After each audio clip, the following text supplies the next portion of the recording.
Hello people of YouTube, it's Deepak here, and welcome to DCS World 2.7.3 and Eagle Dynamics F-16C Viper module.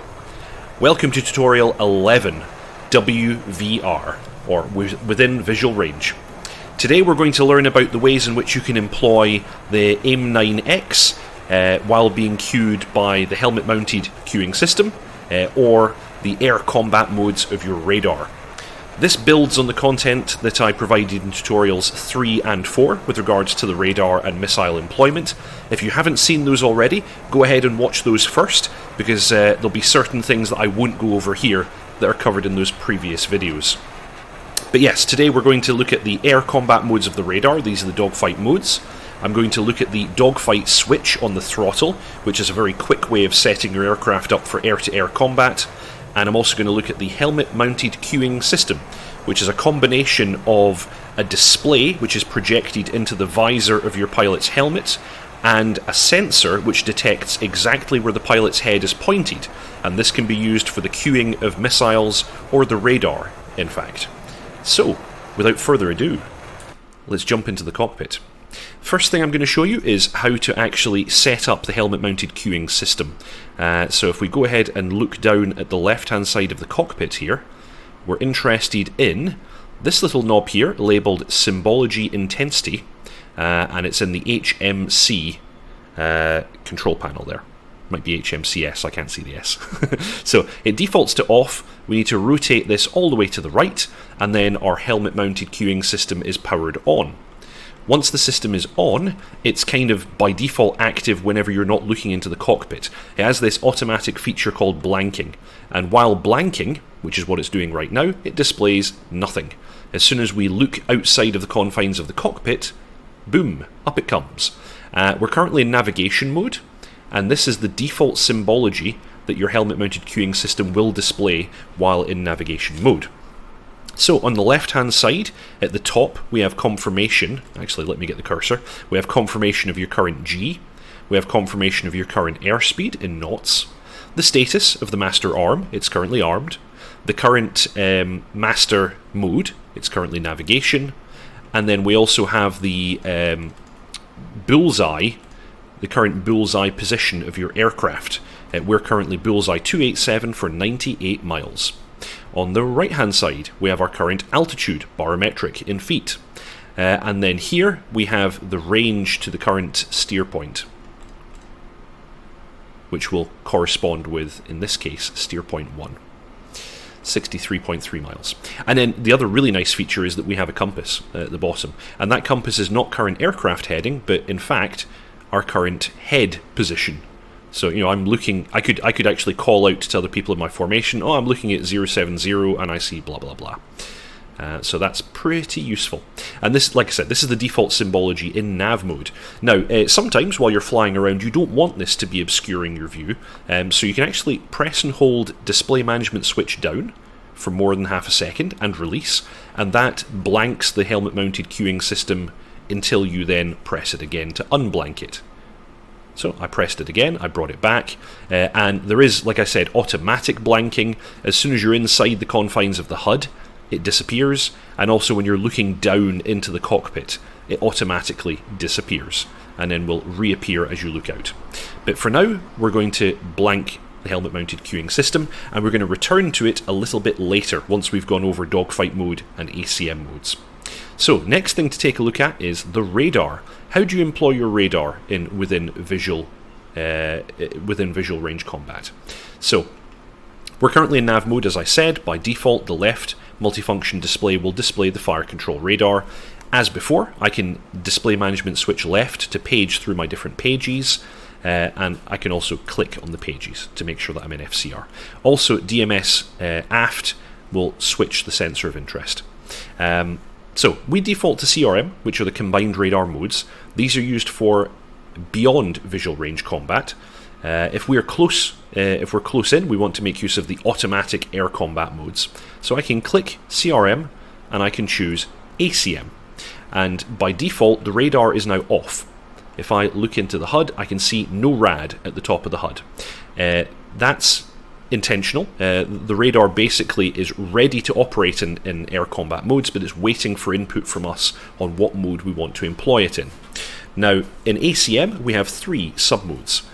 These are labelled on the fire control radar as 20, which is the one that we've defaulted to just now. 20 is actually a HUD scan, so it does a 30 degree by 20 degree scan, which is pretty much covering what you can see within the HUD.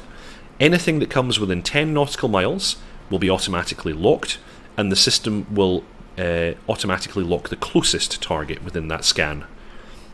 You also have 60, which is otherwise known as the vertical scan. In 60 mode, you're scanning a 10 degrees wide by 60 degrees scan zone. I don't know how else to describe it. And it's actually scanning 60 degrees up. So pretty much from the gun cross 60 degrees upwards. This is a really useful mode if you're in a turning fight, because you're effectively looking ahead in the turn. And then the final mode is called bore. In bore sight mode, you're simply scanning a very, very small cross, which is displayed in the HUD. It's a very, very accurate mode, and in that mode you basically place the cross on your intended target and the radar will automatically lock it. And in bore mode, you're scanning out to 20 nautical miles.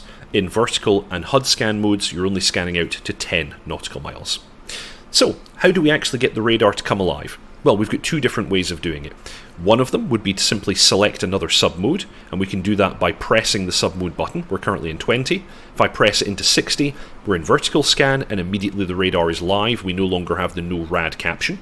If I press it again, I'm in bore sight mode, and we can now see that cross that I was talking about. We simply place this cross over our intended target, and the radar will lock if it's within 20 nautical miles. However, that sounds like a lot of work, doesn't it? How can we do that using the HOTAS? Well, with the HOTAS, while we're in ACM mode, because we don't have a cursor, you'll notice that the FCR has no cursor and no controls. We actually control, well, for the most part, locking up is automatic, so we don't need to control that. But we can control the mode we're in by pressing TMS up for bore sight, TMS down for the vertical scan, so that's up for bore sight, down for vertical scan.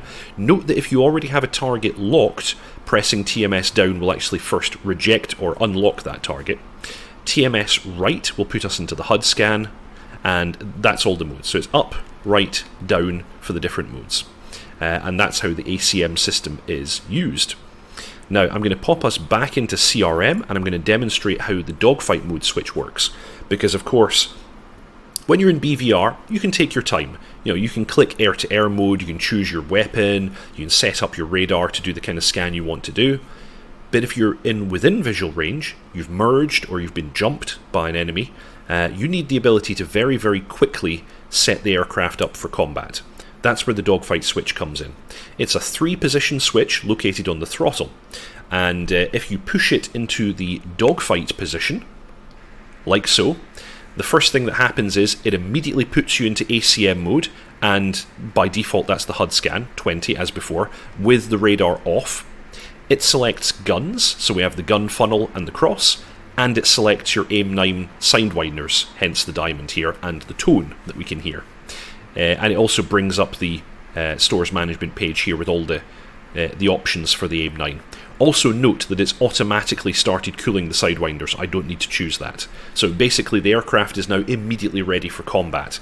The only thing that we would have to do next if we wanted to make use of the radar is push the TMS switch in the correct direction for the mode we want the radar to be in. So I'm going to go TMS up, and I'm now in bore sight mode, and the radar is live. And it will automatically lock something for me, and we can start fighting. I also have the option again for right for HUD scan and down for vertical scan, but I'm going to leave it in bore sight. Note that while you're in dogfight mode, the normal master mode selections do not work. So if you've ever found yourself in this mode and you've been confused as to why you can't change modes, that's why. You need to return the dogfight switch back into the center position, like so. And now the switch is back in the center position, we immediately return to whatever mode we were previously in. Let me just make sure it's back in nav mode. I think me pressing the buttons actually confused it there. But yeah, normally I could go dogfight, switch to dogfight, put it back to center, and I'd be right back in the previous mode. The dogfight switch also has another position called missile override. If I switch the dogfight switch into missile override, By default, it's not going to put me in ACM, it leaves me in CRM, and it by default selects any medium range missile that I might have, which in this case is the AIM-120C. So this is not really the same as a dogfight mode, but it's a very, very quick way of getting access to your AMRAAMs if you need them. And then again, put the switch into center position, the aircraft returns to normal. Okay, so now let's start putting some of this into practice. I've got a couple of, I've got a formation of 4 aircraft ahead, are just over 10 nautical miles away. I'm going to push dogfight switch into dogfight mode. Radar is currently off. I'm going to push TMS right. Radar is now on and in a HUD scan mode. And as we get a little bit closer to these particular aircraft, we should get a lock. And in dogfight mode, as I said before, we've automatically engaged the guns and the Sidewinder, and the Sidewinder has begun cooling. So we don't need to worry too much about that. Now, a quick description of the Sidewinder tones, by the way, while we're inbound. This scratchy tone means that the Sidewinder sees nothing. I'm just going to put it into bore sight mode and start moving it around with the helmet-mounted cueing system. You heard that waterfall. That means that we're in high off-bore sight mode. So basically, as soon as we pass 27.5 degrees off the nose, it will make that sound, just to let you know that the missile is going to lose a bit of its range because of the amount of turning it'll have to do. But it can actually cue all the way around to about here. You'll see that the diamond stops following my helmet at around about here. So pretty impressive. Oh, and actually, while I wasn't looking, we just got a lock. Let's TMS aft, just to show that again. And there you go. Automatic lock. So we now have DMZ information, closure rate, and all the usual stuff. And actually, I need to now put the Sidewinder back into slave mode. In slave mode, it will actually slave to the radar, as opposed to being slewed about like I was doing before. So yeah, make sure your Sidewinder is in slave mode if you're going to use the ACM modes to fire it. So we're in maximum range. There we go. We now have that high constant tone. That means that we have a perfectly good locking solution.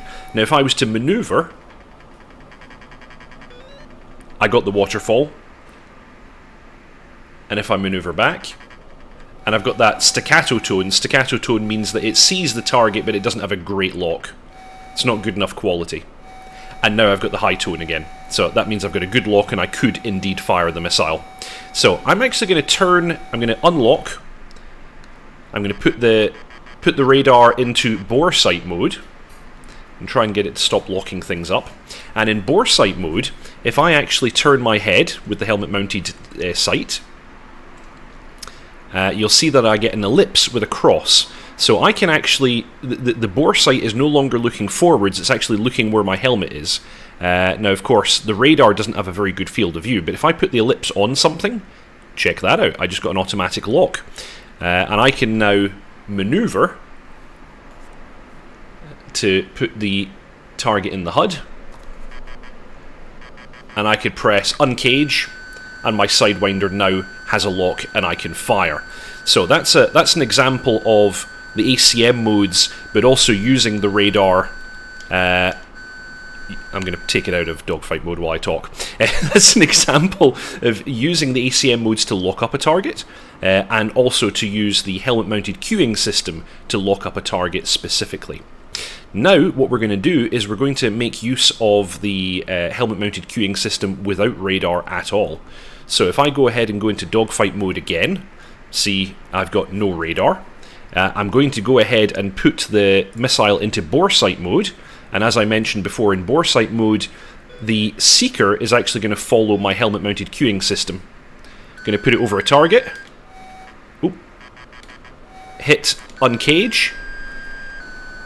And you can hear there's a two-tone lock tone right now, which means it's in high off-bore sight mode, but I could fire. Just like that, and it will make a hard turn and engage that target. So that's an example of just using the helmet-mounted cueing system. If I can press TMS aft again, in fact, if you want to make sure the radar is not going to engage, put your radar into silent, and now we can only use the helmet-mounted cueing system. Let's try and get that again. Now we're doing a kind of vertical high off-bore sight launch, and check that out. we got that kill. So that's the use of the helmet-mounted queuing system for both queuing the radar or just queuing the missile seeker. So if I go ahead and turn the radar back on again, and I have my missile set to slave mode, so the missile will just look where the radar looks, and I press TMIS forward for bore sight, once again I've got my bore sight ellipse, and I could go ahead and put that on a target. I actually can't see my targets anymore. Let's bring the aircraft around. There should be 2 more of these aircraft hiding out here, but it might be that I'm not going to see them now. Oh, there we go, there's one. Put my ellipse over him, and straight away, there you go, radar has locked him up. And if I look inside the HUD, I'll see that I have all my usual ranging information, and if I press uncage, the seeker is immediately going to look where the radar is looking. Note that I don't have a tone currently. I actually lost that lock there. There we go. The head is now looking, the seeker head of the missile is now looking directly at that radar target. I have no tone at all right now, but as I get closer, I suspect it will pick him up. This is a transport aircraft, so thermal signature is not amazing. There we go. Now I've got that lock, I'm in range, and once again, I could fire. And the bap bap bap means it can see something, but it's not quite enough for a lock. Oh, he actually defeated that. Well done, that guy. Okay, I'm going to let him survive. Dogfight switch back to normal. So, there you go. That is a demonstration of using the air combat modes, of using the helmet-mounted queuing system, both to queue the radar and the Sidewinder missile seeker, and the use of the dogfight switch. These are all the kind of most important things you're going to want to do in a dogfight. I haven't demonstrated in this video the use of the guns. That will come in a later tutorial because the radar gun cross system, the EEGS, is very advanced, and that deserves a tutorial all of its own. But nonetheless, I hope that you all enjoyed that. If you haven't already, please subscribe, like, and comment, and I'll see you all next time.